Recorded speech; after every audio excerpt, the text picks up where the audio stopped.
e⁻x okay હવે આનું વ્યાખ્યાની મદદથી આપણે વિકલન શોધવું છે તો પહેલું કામ આપણે શું કરવાનું તો કે x ની જગ્યાએ શું મૂકવાના x h શું મૂકવાના x h એટલે અહીંયા પણ x ની જગ્યાએ શું પુટ કરીશું x h ડન ત્યાર પછી આપણે ઇક્વેશન લખીએ જો કે ભાઈ ઇક્વેશન શું છે તો કે f'(x) limit h tends to 0 f of x plus h minus f of x upon h done હવે આપણે આ ઇક્વેશન છે શાના માટેનું ઇક્વેશન છે તો કે e⁻x નું વ્યાખ્યાની મદદથી વિકલન શોધો ઓરિજિનલ સૂત્ર કેવી રીતે આવ્યું આપણે ડેરિવેટિવ ના બધા સૂત્રો જોયા છે કે ભાઈ e⁻x નું ડેરિવેટિવ શું થાય તો કે e⁻x પણ ભાઈ કેવી રીતે આવ્યું તો કે આ સૂત્રની મદદથી આવ્યું એ આપણે અત્યારે જોઈ રહ્યા છે બરાબર તો જો limit h tends to 0 f of x plus h એટલે આયો e⁻x plus h minus e⁻x done upon h હવે શું કરીએ જો બધાનું ધ્યાન h tends to 0 તો છે હવે અહીંયા છે ને e ની જે ઘાત છે x plus h એ ઘાતોનો શું છે સરવાળો એ રેશનું નો શું છે એડિશન તો જો એને છૂટું પાડ્યું e⁻x into e⁻h ડન જો તમને બધાને આવું ખબર છે કે 2 ની 3 ઘાત અને 2 ની 4 ઘાત તો કેટલી થાય ટોટલ તો કે 2 ની 7 ઘાત 2 ની 7 ઘાત આવું થાય કે ના થાય એવી રીતે આ લખ પાડ્યું કે x plus h છે તો e⁻x into e⁻h ડન તો હવે આપણે સમજીએ જો અહીંયા -e⁻x upon h હવે બધા ધ્યાનથી જોજો કે લિમિટ h tends to 0 બધાનું ધ્યાન અહીંયા કે આ લિમિટ જે છે એ કોનું ફંક્શન કહેવાય અત્યારે તો કે h નું કોનું કહેવાય h નું ફંક્શન તો h સિવાયનું જે કંઈ દેખાય ને એ બધું શું કહેવાય કોન્સ્ટન્ટ ફરી એકવાર કે આ લિમિટમાં જે કંઈ આપ્યું છે એમાં લિમિટ પરથી ખબર પડે કે લિમિટ એ કોનું ફંક્શન હશે તો કે અત્યારે અહીંયા h નું ફંક્શન છે તો એના સિવાયનું શું કહેવાય કોન્સ્ટન્ટ તો અહીંયા e⁻x અહીંયાથી આપણે પહેલા કોમન કાઢીએ જો e⁻x કોમન એટલે e⁻h અહીંયા e⁻x કોમન એક રહે એટલે અહીંયા શું થઈ જાય -1 ફરી બંનેમાંથી e⁻x કોમન બહાર આવી ગયા એટલે e⁻h -1 upon h ડન ત્યારબાદ જોજો બધા ધ્યાનથી આ e⁻x કેમ બહાર આવ્યા તો કે h સિવાયનું શું કહેવાય કોન્સ્ટન્ટ શું કહેવાય કોન્સ્ટન્ટ તો e⁻x બાર એટલે limit h tends to 0 e⁻h -1 upon h okay હવે આ જે આપણે લખ્યું છે એ છે ને લિમિટ નું ઇક્વેશન છે કોનું ઇક્વેશન છે લિમિટ નું ઇક્વેશન છે ડન એ લિમિટ નું ઇક્વેશન કયું છે એ આપણે અહીંયા ધ્યાનથી લખવું પણ છું જોજો કે લિમિટ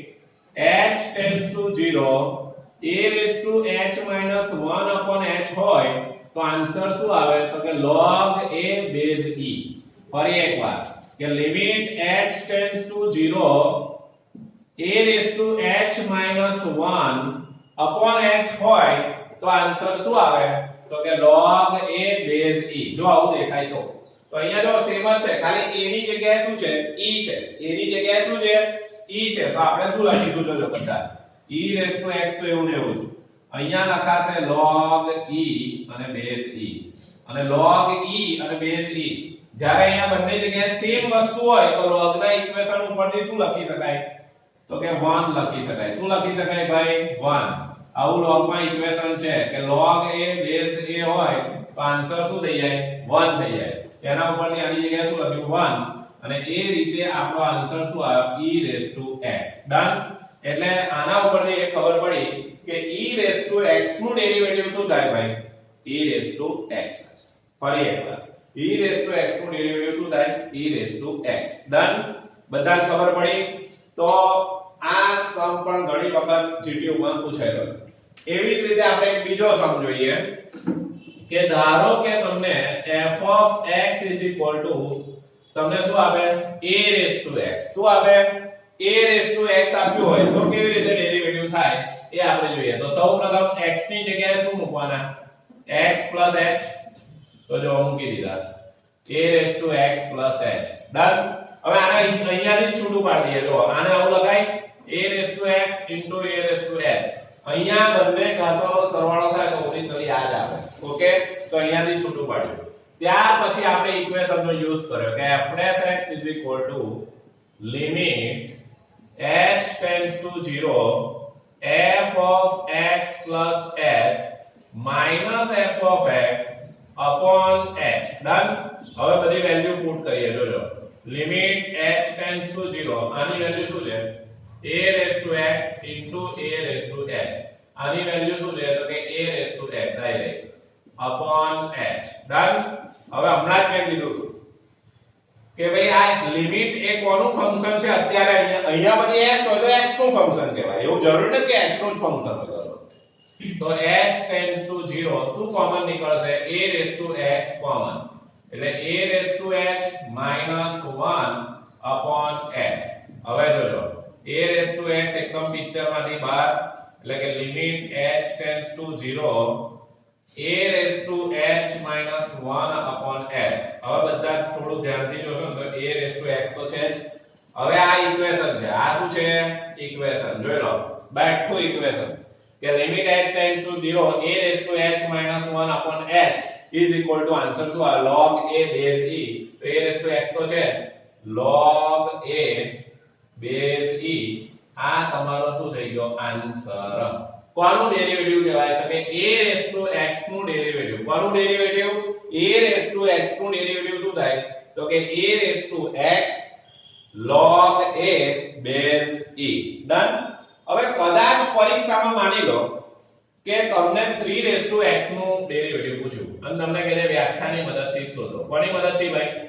વ્યાખ્યાની મદદથી કોનું ડેરિવેટિવ શોધો 3 raised to x તો આપણે આખા સમમાં a ની જગ્યાએ કેટલા મૂકી દેવાના 3 મૂકી દેવાના ભાઈ કેટલા મૂકી દેવાના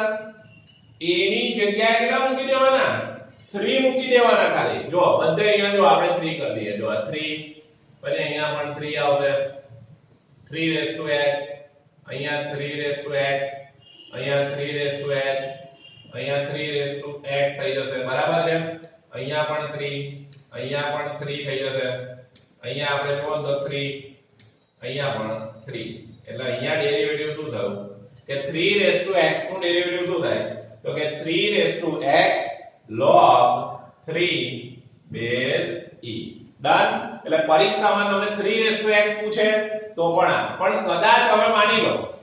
કદાચ એવું માની લો કે તમને આવું પૂછ્યું એમ બધા ધ્યાન રાખજો કે 3 raised to 2x તો પાછું અઘરું પડે નહીં પણ નહીં અઘરું ના પડે 3 raised to 2x છે ને તો પહેલા તો આને આવું લખાય 3 raised to 2 એટલે કેટલા થાય 9 તો આને શું લખાય 9 raised to x ફરી એકવાર તમને પરીક્ષામાં એવું પૂછે કે 3 raised to 2x નું ડેરિવેટિવ વ્યાખ્યાની મદદથી કરો તો કેવી રીતે થાય તો કે 3 raised to 2x ને એમાં 3 raised to જે 2 છે એને શું લખી દેવાય 9 હવે આ બધામાં જે 3 છે એની જગ્યાએ શું મૂકી દો 9 એટલે દાખલો પૂરો થઈ ગયો ખબર પડી બધાને તો આ રીતે આપણે બે ઇક્વેશન જોયા કેટલા ઇક્વેશન જોયા બે કે e raised to x હોય તો એનું ડેરિવેટિવ શું થાય તો કે e raised to x જ થાય અને a raised to x હોય તો એનું ડેરિવેટિવ શું થાય તો કે a raised to x log a base e તો આ રીતે આ બે જે ઇક્વેશન જોયા આપણે ડેરિવેટિવ ના કે વ્યાખ્યાની મદદથી વિકલન શોધો એમાં બંને ઇક્વેશનના પ્રૂફ જોયા આ ટાઈપના સમ હજુ પણ કહું છું કે જીટીઓ ની એક્ઝામમાં એડવાન્સ મેથેમેટિક્સ ની એક્ઝામમાં 100% પૂછાય છે ઓકે તો થેન્ક્સ ફોર વોચિંગ